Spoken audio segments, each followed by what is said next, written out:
Hello and welcome to Trucking Answers. I'm Mark. I've been a driver for over 30 years, and I think people should get paid for all of their time. And we should get treated like the licensed professionals that we are. If you agree, it's time for you to subscribe. Let's talk about my conversation with the President of Veriha Trucking. All right, so the president wrote me an email and said she'd like to talk to me. And we went back and forth a couple times because of my schedule.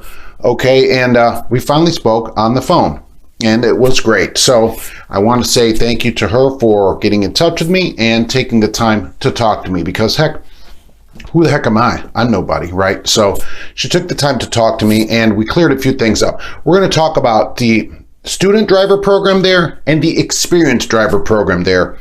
And we'll get out the information there that she gave me, and let's see what we think. So first off, students. So you're looking to get a job driving. And so you call them up. Here's the thing about the student driver program that I have. They have a great program in that you get paid right away, which is very unusual. Most places don't pay you from the first day like that, but this place does. So I found that good, okay?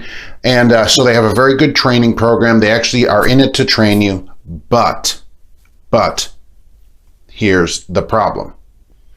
Trainee with trainee. Yes. Okay, so during part of your training, you will go out with another trainee.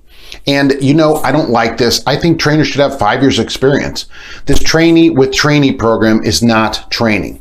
Trucking has got to be the only industry that we allow this. If you sent your kids to school, okay, and the kids came home and said, oh, well, the teacher's gone and we just going to teach each other, you'd go down there with pitchforks, right? But we allow it in trucking, and it just shouldn't happen. So for that, that's not good. And the other thing about the student part is that besides the long contract, which is 18 months, which I think is long, they have a non-compete.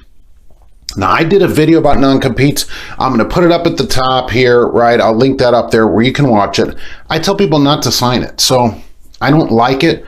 And we talked about it, and we agreed to disagree. I'm sure she'll watch this. She said she would. So on the non-compete, they say they don't use it to, beat people over the head or force them to stay. But that's the effect that it's going to have. If you're new and you sign it, that is the effect that it would have.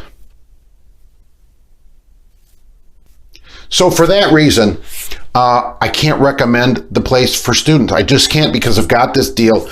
No compete, a non-compete is not good.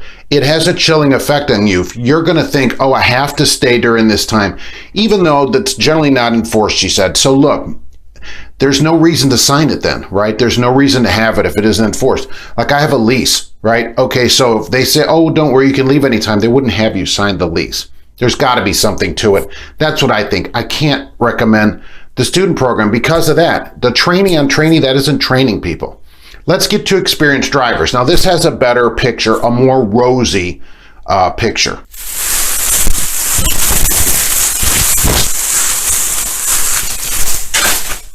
So there's parts of the experienced driver program that they don't release to people, and we went around and around about that too, because I said, why don't you release this out? Because there's a lot of good things about it that they don't initially tell you and that people wouldn't have a way to know.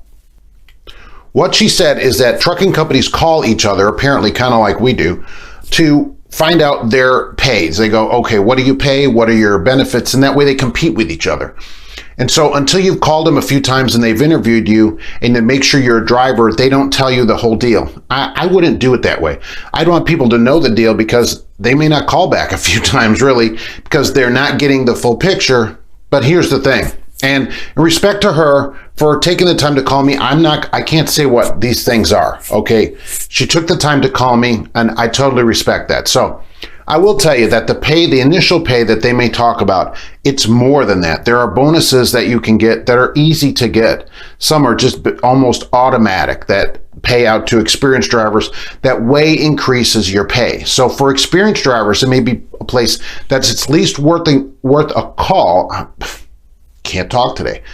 So it's worth a call at least for experienced drivers. because of those reasons. The pay that they initially might think it's more than that, okay? So that's the deal, and I appreciate her calling me. So here's how I'm gonna leave it. For new drivers, student drivers, because you're trained by another student who also has no experience, and for a non-compete, it's a non-starter for me. It's a no. For experienced drivers, it could possibly be a yes. It should at least be on a list of places that you call. Now, let's go into one more thing. Their videos. They do videos on YouTube where they have a bunch of people that get into a big room and sing. I want to know, does that help you work there? Do singing videos work? We could do it here if that's going to be what it takes. Okay, that might be what it takes. Look, that's the story. Thank you to the president of Veriha for calling, and I will call it Veriha from now on. She did not chastise me, although she probably should have. And that's where it goes on that. All right. So thank you for watching. And that's the Veriha update. I appreciate everybody being here. I hope you'll subscribe, and we'll see you on the next one.